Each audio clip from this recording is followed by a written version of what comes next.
కోల్పోయారు. కాబట్టి ఆ అమ్మాయి రత్నకుమారి నేను మాట చెప్పాలనుకుంటాను ఏంటంటే, ఒకసారి కీర్తనల గ్రంథంలో ఒక మాట ఉంటుంది చూద్దాం. పరిశుద్ధ గ్రంథంలో 45వ కీర్తన 10వ వచనం చదువుతున్నాను చూడండి. కుమారి ఆలకించుము, ఆలోచించి చెవియొగ్గుము, నీ స్వజనమును నీ తండ్రి ఇంటిని మరువుము.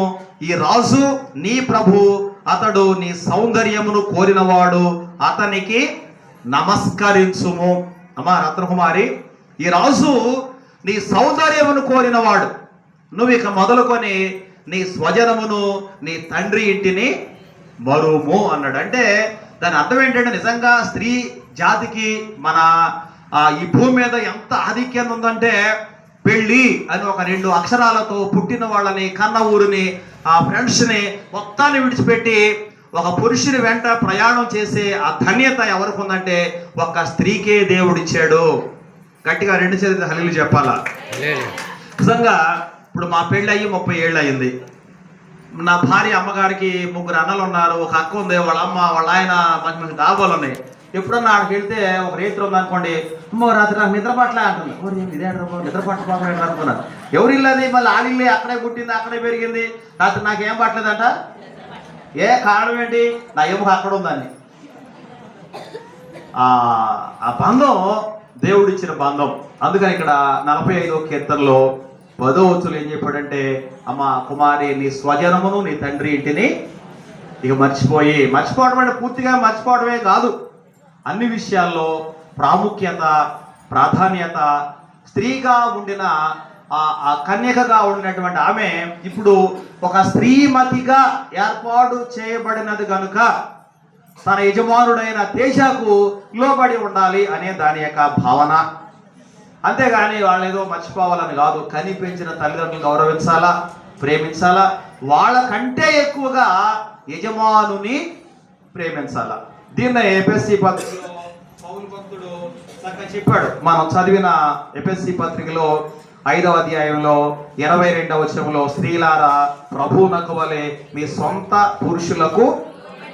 అంటే స్త్రీకి ఎంత ఘనతనిచ్చాడో చూడండి. మీరు తల్లిదండ్రులు విడిచిపెట్టినా, మీ పుట్టింటి వారిని విడిచిపెట్టినా, మీరు ఎవరికి లోబడి ఉండాలంటే మీ సొంత పురుషులకు లోబడి ఉండాలి. సరే, ఇప్పుడు వరకు స్త్రీలే లోబడి ఉండాలా, మరి పురుషులు లోబడి ఉండకూడదా అని అనడానికి పౌలు భక్తుడు పురుషులు కూడా ఏం చెప్పాడు? అదే అధ్యాయంలో 25వ వచనంలో, పురుషులారా మీరును మీ భార్యలను ప్రేమించాలా. తేజ, నీకు చాలా సర్కిల్ ఉంది, నేను చూస్తున్నా. మీ ఫ్రెండ్స్ ఉదయం నుంచి నిన్ను అటు పిలుస్తా ఉన్నారు, ఇటు పిలుస్తా ఉన్నారు, నేను చక్కగా మంచి మంచి గిఫ్ట్లు తెస్తారు, అన్నీ తెస్తారు. కానీ నీవు అన్నిటికంటే అందరికంటే ఎక్కువ ప్రేమ ఎవరు చూపించాలో తెలుసా? నిన్ను కోరి, నిన్ను నమ్ముకొని, నీ మీద ఆనుకొని, నీకు లోబడి ఉండిన నీ భార్యను ప్రేమించాలా. తేజ, నువ్వు ఎక్కడికి వెళ్ళినా, ఏ పని చేసుకున్నా, సాయంత్రం అయ్యేసరికి నా ఇంటి దగ్గర నా భార్య నా కొరకు ఎదురు చూస్తూ ఉంటుంది. నేను ఆమెను దగ్గరికి వెళ్ళాలి. ఆమెను నిష్ఠూర పెట్టద్దు అన్నాడు. కష్టపెట్టకూడదు ఎప్పుడు కూడా భార్యల్ని. ఒక స్త్రీ ఏ ఇంట్లోనైనా నవ్వుకుంటా ఆనందంగా ఉంటేనే ఆ ఇల్లు సంతోషంగా ఉంటుంది, సిరి సంపదలతో తొలదూగుతూ ఉంటుంది అంటాడు మన పూర్వీకులు. ఎక్కడైతే ఒక స్త్రీ కన్నీరు ఏడ్చుకుంటా ఉంటుందో ఆ ఇంటికి జయం కూడా ఉండదు. కాబట్టి ఇప్పుడు నుండి తేజ రత్నకుమారిని ప్రేమించాలి. ఎక్కడున్నా నువ్వు ఒకవేళ ఏ పరిస్థితిలో ఉన్నా, ఒకవేళ లేట్ అవుతా ఉంటే చిన్న ఫోన్ చేయి, ఏమాయి కంగారు పడుకో, నేను పలానా పని మీద ఉన్నా, నేను వస్తున్నా, నువ్వు ఈలోపు నువ్వు నీ పనులు చేసుకుంటా ఉండు, ఆ టెన్షన్ పెట్టకూడదు. అంతేకాకుండా ఎప్పుడో పొద్దుపోయిన దాకా వచ్చి ఏంటి వీటైన దాకా ఉన్నామంటే, నీకు చెప్పాలా అంటే చెప్పాలా, నీకు చెప్పాలా అంటే కుదరదు. వింటున్నావా? నీకే చెప్తున్నా ఇవన్నీ నేను, ఎందుకంటే చిన్న వయసు మీది, ఇద్దరు కూడా చిన్నపిల్లలే. ఎందుకంటే ఇంకా మీకు లోకానుసారమైన అనుభవాలు లేవు. ఏదో చిన్నగా చదువుకొని తల్లిదండ్రుల సమక్షంలో పెరిగారు. ఇంకా మీకు లోకం విలువ, సమాజంలో గౌరవం ఇంకా మీకు తెలియవు. మాలాంటి పెద్దలు చెప్పాలి. చెప్పకపోతే మీకు ఎట్లా తెలుస్తాయి? కాబట్టి ఆ రత్నకుమారి వాళ్ళ తల్లిదండ్రుల కంటే, వాళ్ళ ఫ్రెండ్స్ కంటే నీకే లోబడి ఉండాలి. అలాగే తేజాన్ని నీవు నీ ఫ్రెండ్స్ కంటే నీ యొక్క ఎంత క్లోజ్ ఫ్రెండ్ అయినా నీ భార్య కన్నా ఎక్కువ ఎవరో కాదంతే. ఇది మాత్రం నువ్వు గుర్తుంచుకో. ఎందుకంటే ఇది ఊరికనే జరిగినటువంటి క్రమం కాదు, ఇది యెహోవా వలన కలిగిన కార్యం. ఎలియాజరు అంటాడు, అబ్రహాము కుమారుడైనటువంటి ఇసాకుకి పెళ్లి చేసే సందర్భంలో అంటాడు, ఇది యెహోవా వలన కలిగిన కార్యం, మేమైతే అవునని కానీ కాదని కానీ చెప్పజాలం అంటాడు. కాబట్టి తేజ, నువ్వు నీ భార్యను గౌరవించినప్పుడు, నీ భార్యను ప్రేమించినప్పుడు ఆ దేవాది దేవుడు మిమ్మల్ని గొప్పగా దీవిస్తాడు. ఈ సంఘానికి సభ్యులుగా ఉన్నారు, మీరు బిడ్డలు పుట్టాలి, ఆ బిడ్డల భవిష్యత్తు బాగుండాలి, కుటుంబ వ్యవస్థలో మీరు ప్రవేశించాలి. మరి తేజ తల్లిదండ్రులు గౌరవించాలి, రత్నకుమారి తల్లిదండ్రులు గౌరవించాలి. అలా గౌరవించుకుంటా ఉండాలంటే మీరు ప్రతి ఆదివారం చర్చిలోకి రావాలి. అమ్మాయి మంచి భక్తిపరుడాలని నేను విన్నా. ఎందుకంటే అయ్యగారు సాక్ష్యం చెప్పారు. పల్లవారిగూడలో కూడా నేను ఒక మ్యారేజ్ లో వాక్యం చెప్పడానికి వెళ్ళాను. ప్రమోద్ తమ్ముడు ప్రమోద్ మా ఇంటికి తీసుకెళ్ళి డింక్ పోసాడు. అట్లాగే ఆ ఊరిలో ఒక పెళ్లికి ప్రసంగం చెప్పడానికి వెళ్తే డింక్ పోసాడు. ఎందుకని? మంచోళ్ళని. అట్లాగే అయ్యగారు వచ్చారు.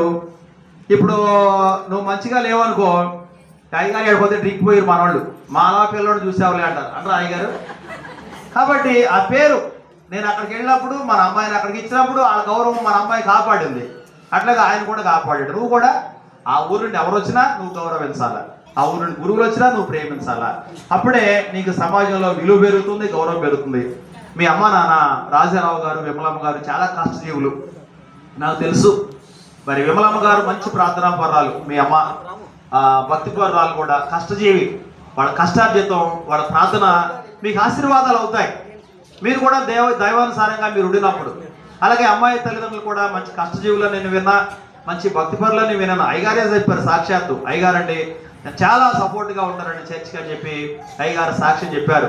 అటువంటి కుటుంబంలో నడిచిన మీ ఇద్దరు ఏ విషయంలో కూడా సాతానుకు తావు లేకుండా, లోకానికి తావు లేకుండా మీరిద్దరు కూడా ఒకళ్ళొకళ్ళు అర్థం చేసుకుని ఒకరికొకరు లోబడి మీరు ఉన్నప్పుడు ఇరు వర్గాల కుటుంబాలకు కూడా ఆశీర్వాదాలు ఉంటాయి. మీ ఇరువురి మధ్య దేవుడు ఉండాలి. మీ ఇరువురి మధ్య ఎవరు ఉండాలి? ఎవరికి ఏ సమస్య వచ్చినా ప్రార్థనాపూర్వకంగా మీరు దేవుడు తెలియచేయాలి, అంతేగాని వాళ్ళకి వీళ్ళకి తెలియజేయడానికి వీల్లేదు.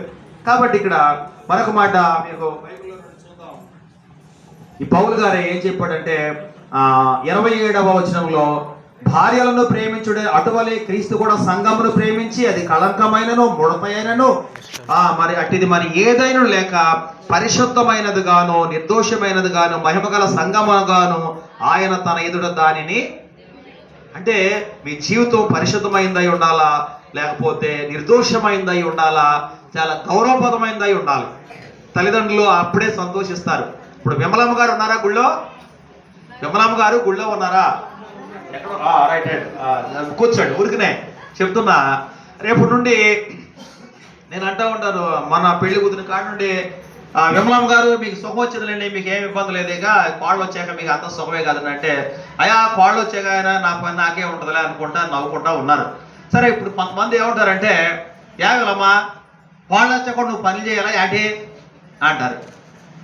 అనేసరికి నిజమే కావాలి, నేను ఏం పని చేయకూడదని చెప్పి విమలమ్మ గారు అట్టే కూర్చుంటుంది.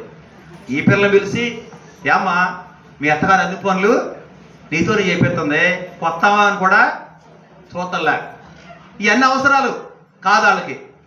విమలమ్మ గారు విమలమ్మ గారు చెప్తారు. విమలమ్మ గారికి ఏం చెప్తారు? కోడలు కూర్చోబెట్టి నువ్వు చేస్తావంటే నువ్వు కూర్చుని కోడలతో చేయించంటారు. ఈ అమ్మాయితో ఏం చెప్తారు? మీ అత్తగారు కూర్చొని నీతో చేపిస్తుంది అమ్మే, కొత్త పిల్లలు కూడా చూడకుండా. ఇవన్నీ చెప్తా ఉంటారు, కానీ ఇవేమి మనం పట్టించుకోకూడదు. ఇంగ్లీష్లో ఒక మాట ఉంటుంది, అత్తగారులు మామగారుని father and law, mother and law అంటారు. ఏంటంటే అండర్ ప్రకారం వాళ్ళు అత్త మామలే కావచ్చు, కానీ వాళ్ళు మీ అత్త మామలు నీకు తల్లిదండ్రులే, మీ అత్త మామలు నీకు తల్లిదండ్రులే. వాళ్ళని అట్లా చూడాలా. అలా చూసినప్పుడే దేవుడు దీవిస్తాడు మిమ్మల్ని. మరి రత్నకుమారికి నేను చెప్పేది ఏంటంటే, విమలమ్మ గారు ఏ సందర్భంలో కూడా గుడి మానరసల. ఇటు గురువారం స్త్రీల మైత్రి ఆరాధన జరుగుద్ది, ఆదివారం క్రమం తప్పకుండా గుడికి వస్తారు, గురువారం క్రమం తప్పకుండా గుడికి వస్తారు. గుడి దగ్గర నెల ప్రతి నెలలో భోజనాలు అంటే విమలమ్మ గారే మాకు వంట మేస్త్రి. ఇప్పుడు ఆ డ్యూటీ ఎవరు తీసుకోవాలంటే రత్నకుమారి తీసుకోవాలి. వంట వచ్చా అమ్మా? ఏంటో వచ్చా? అదృష్టవంతుడు అయ్యా. చూద్దాం, రేపు వచ్చే నెల ఏళ్ళతోనే వండిద్దాం, ఆయా ఆడదరితోనే వండిద్దాం. మంచిది, చేసుకోవాలి, నేర్చుకోవాలా. ఇట్లాగే ఒక ఆయనంట కాళ్ళ కింద పిల్లని చేసుకున్నాడంట ఒక అయ్యగారు. ఎందుకని? చేపల కూర బాగా చేపలు దొరుకుతాయి, చేపల కూర బాగుండుద్ది అని చెప్పి కాళ్ళ కింద అమ్మాయిని చేసుకుని కొత్తగా పెళ్లి చేసుకుని చేపలు కొనుక్కొని వాళ్ళ ఆవిడకి ఇచ్చి ఆఫీస్కి వెళ్ళాడంట. అతమానం టైం చూసుకుంటాడంట. పక్క వాళ్ళు అడిగారంట, ఏంటంటే అతమానం టైం చూసుకుంటారంటే, అయ్యా చేపలు కొని మా ఆవిడకి ఇచ్చి వచ్చాను, ఆమె ఎప్పుడు ఆఫీస్ అవుద్దా ఇంటికి వెళ్ళి ఆ వండిన చేతితో నేను తినాలని ఆశతో ఎదురు చూస్తున్నానంటే, అసలు ఈ అమ్మాయి పుట్టాక చేపల కూర ఉండలేదంట. అసలు ఎట్టా వండాలో కూడా తెలియదంట ఈ పిల్లకి. కానీ తెచ్చాడు, వండేద్దామని చెప్పి కోసి ముక్కలు కోసి వండేసిందంట. ఈ రాగానే చేపల కూర వండావా అన్నాడంట. అందంట. బాగా వండావా అన్నాడు. సూపరు అందంట. బాగా వండావా అంటే సూపరు అందంట. సరే అట్లా మోతీగానే ఆ చెడు తీసుకొని వచ్చేస్తుందంట. మామో ఇదేంటి ఎట్టా వండావు, ఏంటి సరిగ్గా తోవలేదా, సరిగ్గా కడగలేదా అని అంటే, తోవతం ఏంటి కడగతం ఏంటయా, చేపలు ఏడబుట్టిని అందంట. నీళ్ళల్లో అన్నాడట. ఎక్కడ పెరిగినాయి అన్నాడట. నీళ్ళల్లో అందంట. మరి నీళ్ళలో పుట్టి నీళ్ళలో పెరిగినట్టు మళ్ళీ కడగతం ఎందుకని నేను కడగకుండా వండేశాను, నువ్వు మామూలుగా తినేయాలంటే తింటా కుదురుద్దా ఏంటో అంటే, ఏ విషయమైనా తెలియనప్పుడు అడిగి తెలుసుకోవాలి, తెలియనప్పుడు అడిగి తెలుసుకోవాలి. అంతేగాని తెలియని విషయాలు మన ఊహించుకున్నాడు ఏ విషయాన్ని చేయకూడదు. వాటి పెద్దలను గౌరవించాలి, పెద్దలను అడగాలి, రెండు దేవునికి విజ్ఞాపన చేయాలి. అలా ఉన్నప్పుడు మీ దాంపత్య జీవితం వర్ధిల్లించబడుతుంది. మరి సమయము 12 అవుతుందని చెప్పి కరెక్ట్గా 12 గంటలకి మంగళసూత్ర ధారణ చేయకూడదనే ఉద్దేశంతో మీకు 2 మాటలు చెప్పడం జరుగుతూ ఉంది. కాబట్టి రాజారావు గారు, విమలమ్మ గారు చాలా కష్టపడి తేజాను పెద్దవాడిని చేశారు. అలాగే సొలోమోన్ గారు, స్వరూపరాణి గారు ఎంతో శ్రమపడి కుమార్తెను తయారు చేశారు. వారిరువురి యొక్క పేరు, ప్రఖ్యాతులు, గౌరవాలు మీ ఇద్దరు నిలబెట్టుకుని దేవుని మహిమకరంగా జీవించాలని కోరుతూ నేను ఈ మాటలు ముగిస్తా ఉన్నా. ఈ మాటలు దేవుడు దీవించును గాక. ఆమేన్.